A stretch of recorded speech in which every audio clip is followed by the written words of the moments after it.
Hello twelfth class, welcome back on Saya commerce classes. So twelfth class मैं आपके सामने फिर हाजिर हूँ इकोनॉमिक्स की एक और नई वीडियो के साथ। इकोनॉमिक्स में हम डिस्कस कर रहे थे national income and related aggregate. Last class के अंदर हमने डिस्कस किया था difference between stock and flow and difference between capital and investment. Hope आपको अच्छे से क्लियर हो गया होगा कि फ्लो और स्टॉक के बीच में क्या डिफरेंस होता है एंड कैपिटल और इन्वेस्ट के बीच में क्या डिफरेंस होता है। चैप्टर को आगे बढ़ाते हुए आज हम डिस्कस करेंगे related aggregate of national income, कि जब हम नेशनल इनकम को फाइंड आउट करते हैं तो उसके लिए कौन कौन से एग्रीगेट को हमें समझना जरूरी होता है और कौन कौन से एग्रीगेट्स को हम फाइंड आउट करते हैं। Okay, so let's start.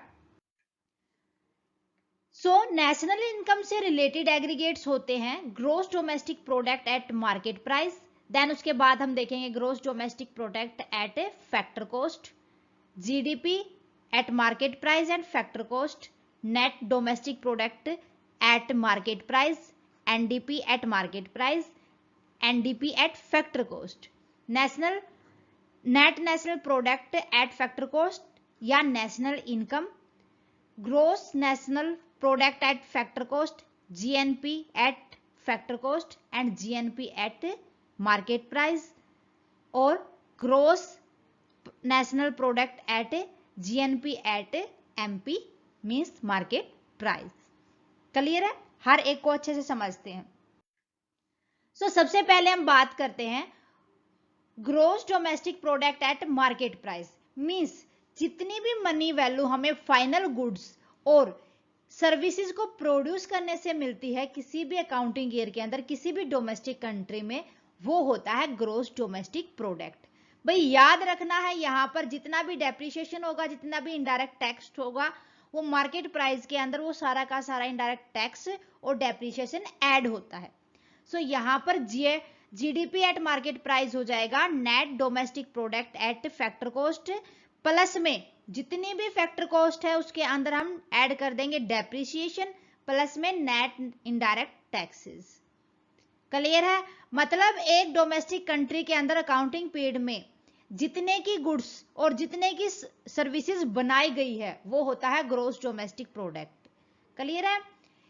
It is the money value of all the final goods and services produced within a domestic territory of a country during an accounting year। Clear है? यहां पर जितने भी net domestic product होते हैं उसके अंदर अगर डेप्रिसिएशन और नेट इनडायरेक्ट टैक्स ऐड कर देंगे तो वो मार्केट प्राइस पर जीडीपी आ जाएगी। अगर हमें जीडीपी निकालनी है फैक्टर कॉस्ट के ऊपर, तो यहां पर जितनी भी फाइनल मनी वैल्यू नहीं देखना, यहां पर क्या देखना है कि फाइनली कितने की गुड्स और सर्विसेज प्रोड्यूस की गई है। यहां पर इंक्लूड किया जाता है एक्सक्लूड किया जाता है नेट इनडायरेक्ट टैक्स को। जितने भी इनडायरेक्ट टैक्सेस होते हैं वो घटा दिए जाते हैं, सब्सिडी को ऐड कर दिया जाता है। क्लियर है? It is the value of all final goods and services produced with in domestic territory of a country which does not include net indirect tax. क्या इंक्लूड नहीं किया जाएगा? एनआईटी को हम माइनस कर देंगे और सब्सिडी को ऐड कर देंगे। जितने भी सब्सिडी मिलेगी उसको जीडीपी एट मार्केट प्राइस में ऐड कर दो और इनडायरेक्ट टैक्स को माइनस कर दो, तो जीडीपी एट फैक्टर कॉस्ट आ जाएगी। क्लियर है? नेक्स्ट देखो, net domestic product at market price. अब हमें नेट डोमेस्टिक प्रोडक्ट निकालना है। जो नेट डोमेस्टिक प्रोडक्ट होता है वो money value of all finals and services produce with in domestic territory of a country during an accounting year and does not include depreciation. भाई जितना भी जीडीपी था हमारे पास, यहां पर हम डेप्रिसिएशन को और माइनस कर देंगे तो वो हमारे पास आ जाएगा net domestic product at market price. Clear है? इसके बाद नेट डोमेस्टिक प्रोडक्ट एक फैक्टर कॉस्ट की अगर हम बात करें, यहां पर जितना भी फैक्टर इनकम होती है इंप्लॉइज की, चाहे वो रेंट देके हो, चाहे वो इंप्लॉइज की सैलरी हो या इंटरेस्ट हो या प्रॉफिट हो या कोई भी सेल इंप्लॉयड ऑफिस मतलब फर्म के अंदर कोई भी मिक्स्ड इनकम हो, ठीक है, उसके ऊपर जितना भी इनडायरेक्ट टैक्स पे किया जाता है या कोई भी सब्सिडी मिलती है, तो यहां पर हम क्या करेंगे कि इनडायरेक्ट टैक्स को तो माइनस कर देंगे और सब्सिडी को ऐड कर देंगे। ठीक है, क्लियर है। So net domestic product at factor cost, it is the value of all final goods and services which does not include depreciation charge and net indirect taxes. तो क्या इंक्लूड नहीं करेंगे यहाँ पर, जितना भी जीडीपी एट मार्केट प्राइस था उसके अंदर से डेप्रिसिएशन माइनस कर देंगे, इनडायरेक्ट टैक्स माइनस कर देंगे। Thus it is equal to sum of all factor income. तो जो वैल्यू आएगी हमारे पास एनडीपी एट फैक्टर कॉस्ट की, तो वो हमारी फैक्टर इनकम के इक्वल होगी। फैक्टर इनकम के अंदर क्या क्या आ जाता है, compensation of employees, rent, interest, profit and mixed income of self employed generated in the domestic territory of the country. Formula हो जाएगा हमारे पास एनडीपी एट फैक्टर कॉस्ट का, जीडीपी में से माइनस कर देंगे डेप्रिसिएशन, इनडायरेक्ट टैक्स और ऐड कर देंगे सब्सिडीज को। क्लियर है। सो नेक्स्ट देखो, net national product at factor cost means national income. So it is the sum total of factor income like compensation of employ plus में rent plus में interest plus में profit earned by normal resident of a country in an accounting year. भाई किसी भी resident की national income मानी जाएगी जितनी भी उसको सैलरी मिली है, जितना उसने रेंट पे किया है, इंटरेस्ट वगैरह प्रॉफिट वगैरह को ऐड करके, वो उस रेजिडेंट की नेशनल इनकम मानी जाती है, मींस फैक्टर इनकम मानी जाती है किसी भी अकाउंटिंग ईयर के अंदर।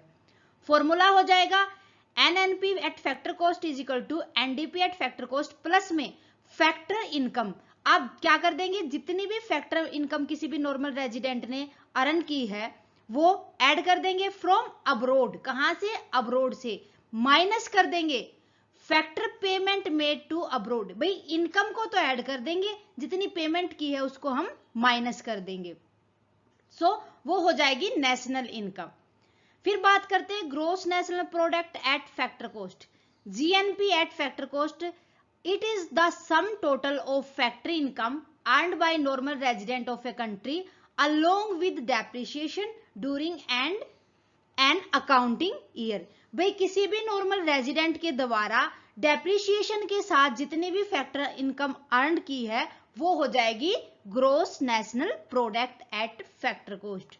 फॉर्मूला हो जाएगा NNP at factor cost plus में डेप्रिसिएशन। नेशनल इनकम के अंदर हम ऐड कर देंगे डेप्रिसिएशन, तो वो आ जाएगा GNP at factor cost. Means GDP at factor cost के अंदर जितनी भी अब्रोड से मिली हुई इनकम होती है अगर वो ऐड कर दी जाएगी तो net factor income from abroad, तो वो हो जाएगा ग्रोस नेशनल प्रोडक्ट, क्योंकि जीडीपी एट फैक्टर कॉस्ट के अंदर डेप्रिसिएशन अपने आप ही इंक्लूड होता है। क्लियर है। इसके बाद है net national product NNP eight market price. अब हम क्या करेंगे कि जितनी भी हमारे पास नेशनल इनकम आई थी उसके अंदर इनडायरेक्ट टैक्स तो ऐड कर देंगे और सब्सिडी को हम माइनस कर देंगे। क्या करना है, ये ध्यान रखना है, सब्सिडी यहां पर माइनस होगी, इनडायरेक्ट टैक्स यहां पर ऐड हो जाएगा। So it is the sum total of factor income earned by the normal resident of a country during an accounting year include net indirect taxes. Clear है। फिर उसके बाद आता है gross national product at market price, GNP at market price. यहां पर depreciation add हो जाएगा और जितना भी नेट इनडायरेक्ट टैक्स है वो भी यहां पर ऐड हो जाएगा मार्केट प्राइस पे निकालने के लिए। It is the sum total of factor income earned by normal resident of a country during an accounting year including depreciation and net indirect taxes. Means GNP at market price is equal to NNP at factor cost plus में depreciation plus में NIT means non indirect tax. ठीक है, net indirect tax. तो ये depreciation और जितना भी indirect taxes है दोनों के दोनों यहां पर इंक्लूड कर देंगे हम नेशनल इनकम में, तो हमारे पास जीएनपी एट मार्केट प्राइस आ जाएगा। फिर उसके बाद आता है national income at current price. भाई करंट प्राइस पर नेशनल इनकम क्या होती है, when product and services generated by ordinary inhabitant within and the outside of a country in a year are evaluated at the current year's value, like that current price, this is refer to as national income at current price. मतलब किसी भी ordinary इनहैबिटेट के अंदर कोई भी producer कोई जितना भी प्रोडक्ट बनाता है, जितनी भी सर्विसेज बनाता है, वो किसके साथ, एक कंट्री के अंदर भी, और जितना भी उसने उस साल में आउटसाइड ऑफ ए कंट्री बनाया है वो वैल्यू भी किस पे, करंट प्राइस पर ऐड कर देंगे तो वो national income at current price आ जाएगी। क्लियर है? सो यहां पर इसे मानते हैं हम nominal national income. Means income is equal to quantity into में प्राइस। मींस जितने गुड्स की और सर्विसेज का प्राइस था और जितनी क्वांटिटी बनाई है उसको हम मल्टीप्लाई कर देंगे। Quantity is equal to goods and services quantity produce in a accounting year, price P is equal to price of goods and services during the current accounting year, Y is equal to national income at current price। Clear है? बिल्कुल basic है, थोड़ा सा सोचो और इसकी definition अपने आप ही आपको समझ आ जाएगी।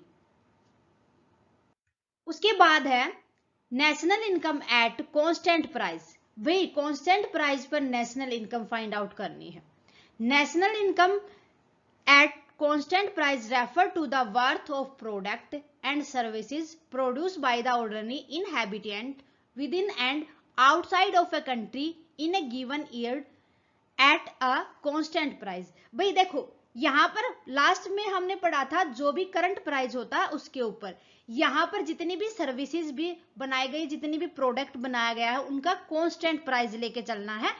एक ईयर के अंदर, अकाउंटिंग ईयर के अंदर हमें कितना उससे इनकम हुई, तो क्या होगी, एक्चुअली नेशनल इनकम। उसको क्या बोल देंगे, actually national income. Base year price क्या होता है, ये जो कांस्टेंट प्राइस होता है बेस ईयर प्राइस होता है, और जितनी भी से इनकम आएगी वो एक्चुअल नेशनल इनकम आएगी। ठीक है? तो यहां पर एक्चुअल इनकम नेशनल इनकम निकालने का फॉर्मूला हो जाएगा, means national income at constant price is equal to quantity into में price of goods and services prevailing during the base year. किसके ऊपर प्रीवेल करके चलेगा, अभी ये बेस ईयर के ऊपर, तो ये इसका फॉर्मूला हो जाएगा। क्लियर है? नेक्स्ट देखो, GVA at market price means gross value added at market price. Means जब हम GVA at market price equal to होता है GDP एट मार्केट प्राइस, तो ये दोनों इक्वल ही माने जाते हैं। मींस यहाँ पर जितना भी प्रोडक्शन होता है और जितने भी प्रोडक्ट टैक्स होते हैं वो इंक्लूड किए जाते हैं GVA के अंदर। ठीक है? Whereas production and product subsidies are exclude. यहाँ पर हम क्या करेंगे, जितने भी टैक्स होंगे उसको ऐड कर देंगे और सब्सिडी होंगे उनको माइनस कर देंगे। So GVA at market price is equal to GDP at market price. उसके बाद आता है GVA at base price, basic price. Means यहां पर हम जितना भी नेट प्रोडक्शन टैक्स होगा उसको माइनस कर देंगे तो वो हमारे पास gross value added at basic price आ जाएगा। GVA at basic price does not include product subsidy but does incorporate production tax. अब क्या करेगा ये, सब्सिडी और जितने भी इनकॉर्पोरेटेड टैक्सेस होंगे उनको ये माइनस करके चलेगा, तो वो आ जाएगा GVA at basic price, GVA at market price minus में नेट प्रोडक्शन टैक्स। क्लियर है? सो नेक्स्ट देखो, GVA एट फैक्टर कॉस्ट होता है अगर हम GVA एट मार्केट प्राइस, ये यहां पर मार्केट प्राइस आएगा, ये आएगा मार्केट प्राइस। ठीक है? अगर हम GVA एट मार्केट प्राइस में से नेट प्रोडक्ट टैक्स और माइनस कर दे सब्सिडीज को, या हम कह सकते हैं कि GVA एट बेसिक प्राइस, किस पे, बेसिक प्राइस में से ओनली सब्सिडीज को माइनस कर दो, क्योंकि यहां पर जो नेट प्रोडक्शन टैक्स है वो अपने आप ही माइनस किया हुआ है। ठीक है? तो ये होता है GVA at factor cost. Means GVA at factor cost does not contain any tax और सब्सिडीज। इसके अंदर कोई भी ना तो टैक्सेस इंक्लूड किए जाते हैं ना ही सब्सिडीज। क्लियर है? तो ये थे हमारे related aggregate to national income. Hope आपको अच्छे से क्लियर हो गए होंगे, क्योंकि आगे हम जो मेथड करेंगे नेशनल इनकम के तो उनके अंदर हर एक टर्म को हमें यूज करना है। क्लियर है? सो स्टूडेंट्स आज के लिए बस इतना ही, मिलते हैं नेक्स्ट क्लास में। नेक्स्ट क्लास के अंदर हम डिस्कस कर लेंगे method of national income. Student आज की क्लास कैसी लगी मुझे कमेंट करके बताएं। क्लास अच्छी लगे तो प्लीज लाइक और अदर स्टूडेंट के साथ ज्यादा से ज्यादा शेयर करें। चैनल पर नए हैं तो फटाफट से साया कॉमर्स क्लासेस को सब्सक्राइब कर ले और बेल आइकन को दबा ले ताकि आने वाली क्लास की नोटिफिकेशन आपको मिल सके। Thank you very much student, bye bye and take care. मिलते हैं नेक्स्ट क्लास में।